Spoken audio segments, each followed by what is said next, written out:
And he's the first man to climb all 7 highest summits in 7 continents, skied North and South Pole. He's the 26th person, but why stop there?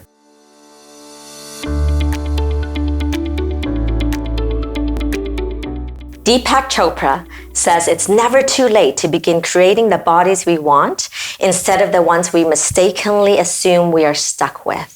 Today, we are so super honored to have Len Stanmore with us. Thank you for being here, Len. Well, it's great to be here. Thank you. Oh my gosh, and I have to say this. I've been talking to for multiple years now. You've been seeing me for acupuncture for aches and pains here and there. And gosh, I've learned so much about you. And all the time I'm like, you need to get out there and be heard. And you're so inspirational. And you had always said no. And so, right. Yeah. So we are super honored to have you here. And you guys are going to be in for a treat, and you'll see why. Blown away and inspired. So why don't you tell us about some of the things that Len has done? Len Stanmore, global explorer and successful entrepreneur in the telecom business, is the only human on earth who has these accomplishments. First of all, he's 68 and looks amazing. I would never guess his age. Had to put that out there. That's the secret in of itself, right? Yeah. And he's the first man to climb all 7 highest summits in 7 continents, skied North and South Pole. He's the 26th person, but why stop there? You then went on to cross 4 deserts and ultramarathons, 100 to 250 kilometer runs across the globe in crazy, treacherous conditions. And now you practice yoga and meditation daily. No? Oh yeah, you do, right? Are you doing it daily these days? Yes. Okay, good. So the ideal is daily, but some yoga, much yoga to, compensate for all of that and practices meditation daily. And you also really thrive off sleeping 8 hours a day. That's so what amazing. Is your next event? I'm probably going to do the Trans-Selkirk race in BC. I'm not probably going to do it. I already signed up. You're tied to it. Yeah. It's 5 days. I think it's like 160 or 180 kilometers, but through the Rocky Mountains, over the Rocky Mountains. So it's up and down. It's not like a straight run. Oh, no. It's up and down, that's for sure. I saw some of the pictures, so that'll be interesting. Wow. And I think it's harder for me. I'm going to have to train harder for this one because I'm going to be getting close to 70. It's not till next August, right? And I want to go to New Guinea, hopefully in the spring, depending on what happens with COVID. Yeah. And climb Cartson's Pyramid. And I have to say that research shows that when you have something to look forward to, it actually extends your life. Mm-hmm. So good. I'll make it to 70. Yes. Thank you. So you will have a lot of events ahead of you, and we're looking forward to hearing about them. So if I'm lucky, I'll get to do a climb in the spring and the run in the fall. Amazing. Depending on if the country's open or not. So inspiring. Again, I'm not going to say that I'll do all those things that you're doing, but it makes me wonder about, maybe I would do another mountain hike for sure. Yeah, because that to me is doable. Not the I need oxygen and I need to be off the cliff face or something, but more the reasonable ones. Some of the things I've seen, it's just been amazing. I can remember we were on Everest. Just trying to think how high we were. We were at, not Camp 3. Maybe it was Camp 1. And the clouds had rolled in. I think we were just at Camp 1. Of course, Camp 1 is still around 21,000 feet, so it's pretty high. But I got to go out on this ledge. And why could I do the ledge? Because I couldn't see down. Because the clouds were right there. And I actually you'd reach down, they were so thick, and you put your hand in the cloud. Wow. That's pretty cool. Yeah. Isn't that amazing? That is cool. And they're all like churning and that's like, look at that. And there's nothing above me, like there was no mist or anything. You just actually put your hand down in the cloud. Like, really? That was really cool. And at this time, were you wearing an oxygen mask? No, not at Camp 1, no. Okay. I think when I was in Aconcagua, we were up about 21,000 feet. I still haven't figured this one out. I should ask my grandson, he'll know. And what did I find? All along the ledge, seashells. hundreds and hundreds of Oh, seashells. wow. It's like, That's amazing. that's very different. Well, Yeah. Yeah. I well, still haven't figured that one out. How did they all get here? Was the ocean that high? yes, Yes, it it must was. have It was. been, Did the right? mountain go up? I don't know. Oh, yeah. right. Yeah. So I would interesting. love to ask you about any physical limitations that you've had. You know, you talked about the blisters on your feet and that one time, like one of your first events, but just in general, like any chronic things that you have to deal with. Where do you want to start? That, Foot pain, knee pain, huh? hip pain, back pain. I mean, it's constant. Okay. But- It's good to know because I think that you just think people doing these events, they're living pain-free and they're fine, their bodies are different, but clearly with age, we all get a little bit of degeneration and I have osteoarthritis. terrible eyesight. Like, really.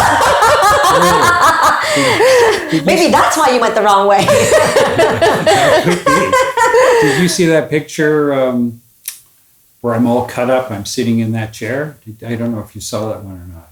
It might be in that book. Okay. And the reason we'll that find it. happens, so I'm in a race, and it's sunny like this. And I don't know if you noticed, but I always wear sunglasses. Yes. Always. Yes. So I have macular degeneration, so I can be running outside, and that's great. And then all of a sudden, you have to run into the forest. I can't see anything.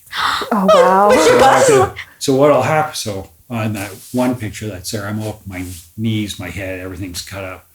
But I'll hit a rock or something, and just down I go. Oh my goodness. So that's Yeah. And do you Amazing. Do you eat in a specific way, supplement, take medication? for macular. No, Or in for like general, the like just joints to- and the pain and I tried you- everything. Everything that works. Well, Hence, so acupuncture. acupuncture with you, massage therapy, ice packs, knee braces, back braces, whatever. yeah. Pain Whatever I can medication, anti-inflammatories, or just try to avoid. I have done anti-inflammatories just once. I try Oh, to stay away just from once. Good. that. Yeah. Yeah. Yeah. I try and stay away from it. I think the worst thing for me in the race is blisters. I'm susceptible to blisters. Some people aren't, Oh, Right. but yeah, that's a tough So one. maybe like sweatier feet kind of thing. Do you get that? Well, sometimes you're running through swamps. Or, Right. wow. You know, it's really humid. Say, did a race in Cambodia. It was like 210 kilometers. I swear to God, you probably ran 100 yards and you were completely soaked just from the humidity. Right. You know, so then you're susceptible. Your skin's softer. Yeah. So you must go through a lot of shoes, like new shoes. No. No? Because you got to carry them, right? Oh, So you yeah. just bring one pair. Okay. But I did get, what did I end up there with? I had blisters on my feet and I ended up with cellulitis. Oh, my goodness. Wow. Yeah, so Okay. didn't know I had it. And we went for a small vacation. Liz was with me. We went for a small vacation after that. And, So Liz is your wife yes. of Yeah. close to 47 years, right? Married at 21. Married at 21, Super still there, supportive. super supportive. So we should have another episode on that as well. Definitely. See, we could just talk to you forever, really. She's So incredibly true. supportive. I mean, some of the events I do, I've been training for a year and a half. So you're not socializing with people.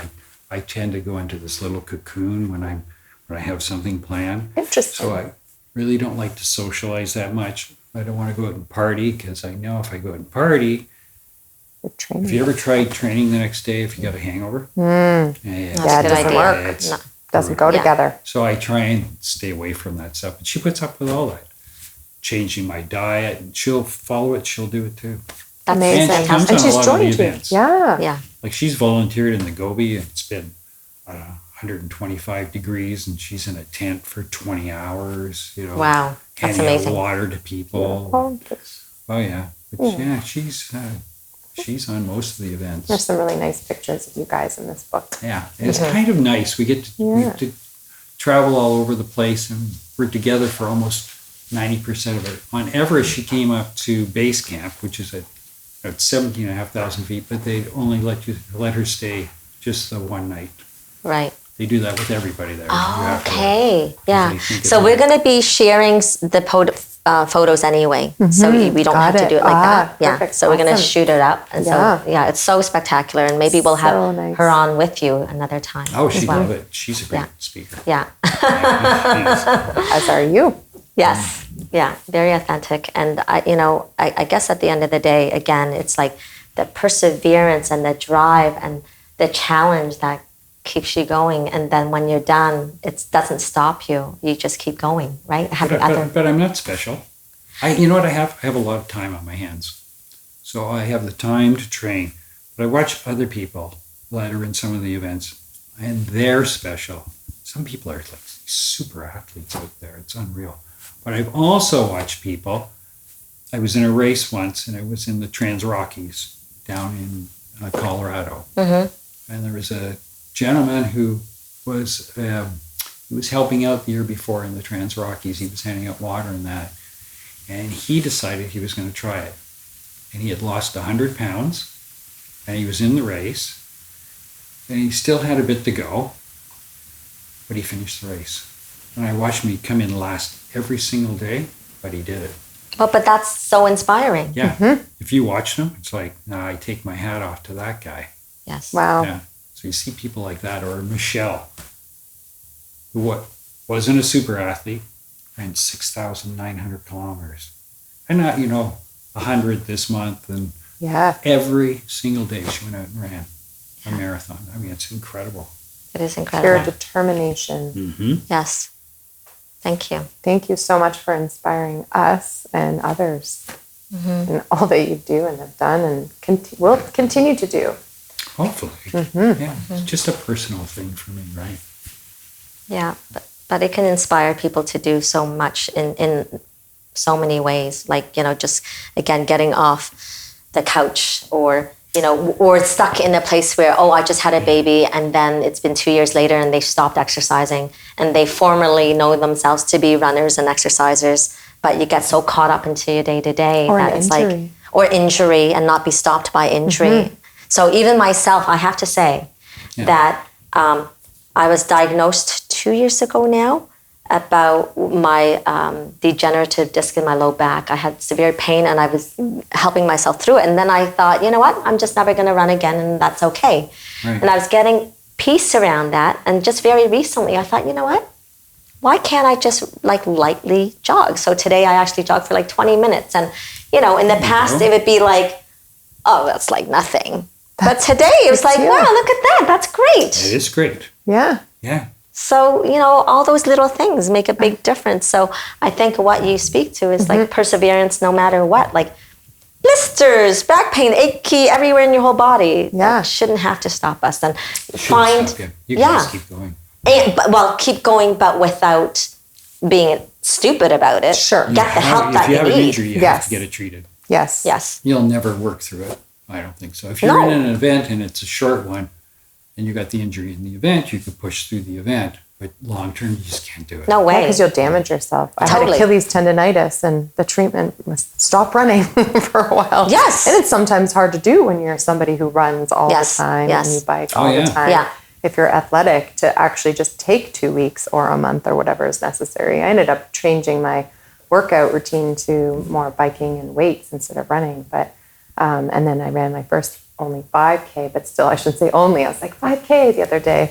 And it was a year ago that I had the Achilles tendonitis. But I thought, you know what, I will just change my sport for a bit just to give the break. And I did it and had no pain after. So it's you have to have that athlete's mentality where, when athletes get injured, they do eventually, like after a break and rest and the help that you need, they can get back to it. That's right. Yeah. And my brother had a spondylolisthesis where, my brother climbed Mount Kilimanjaro and he has these ventures that he goes off and runs marathons. And he had a spondylolisthesis, which is when the vertebrae are kind of not properly aligned, and it's a genetic weakness. And he had to have 3 pins put down his spine through 2 pins down 3 vertebrae at just the beginning of COVID. And then the other day he ran 100 meters. And I was like, yes, 100 That's meters. great. Right? Yeah. See, so it's not like letting it stop us. No. No. Right. So so he's an inspiration to me too. Just like going from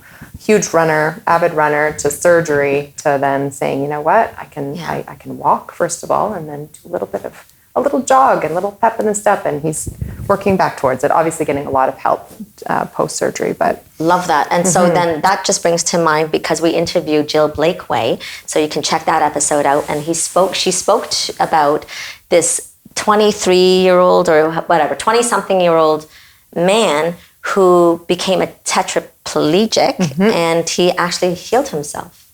So in time, and he was able to walk again. With sound therapy, his own sound. So, we do have the capacity to heal. So it's with help, of course. He had like the top surgeons and top whatever help that he has in whatever hospital he was at. But the point of all that is that we do have healing capacity, and we also can get access to help us heal. The downside to not being active, we see it all every day. I see it with people I know, or you see getting triple bypasses, diabetes, hugely overweight, foot problem, list goes on and on. More pain. Sometimes More pain than the pain you get from the event. Right. Once in a while, I get criticized, quite often actually, for working out so much. But I think for me, another motive, one of my reasons I work out is I want to keep up with the grandkids. So I'm going to approach 70 very soon. And I want to stay active. I want to be able to chase them around and have them chase me around. I don't want to be that old codger that hobbles out there. Well, you're certainly not when you're showing them how to climb rope and all that stuff at this age. It's awesome. I think it's excellent. And I love that Nelson Mandela speech that he gave. It wasn't his words, but the concept of let your light shine, to give permission to other people to let their lives, them shine. No? Yeah. It's called our deepest fear. It's like love it. Yeah, I think it's really important. So although people may be quick to judge, I think sometimes it comes from a place of, a little bit of insecurity. So I think most people would just be like, wow, amazing. And you're inspiring others to do the same. So, yes. Getting off the couch, that's the first step. Right? Exactly. Yes. Baby steps. Thank you. That's right. So in closing, we are going to ask you, because this is our second episode with you, what has lit you up, or what has filled your cup today? Oh. I'm a pretty simple person. It doesn't take much. So this morning I just got up. I was having a coffee outside. The sun was up, and the tree, the neighbors actually have this tree in the backyard. It's a giant maple tree, and all the leaves had changed. That sounds so hokey. No. The sun was on it. The birds were out. It's like, this is really nice. Yes. Just sitting in the backyard. It doesn't have to be much. No, it doesn't. And that's exactly what life is being in the present moment and being grateful and enjoying what you have right in front of you. And your ability to be mindful. That's you being mindful. So just practicing mindfulness. Love it. What you just explained. Thank you. Thank you. Thank you. Thank you.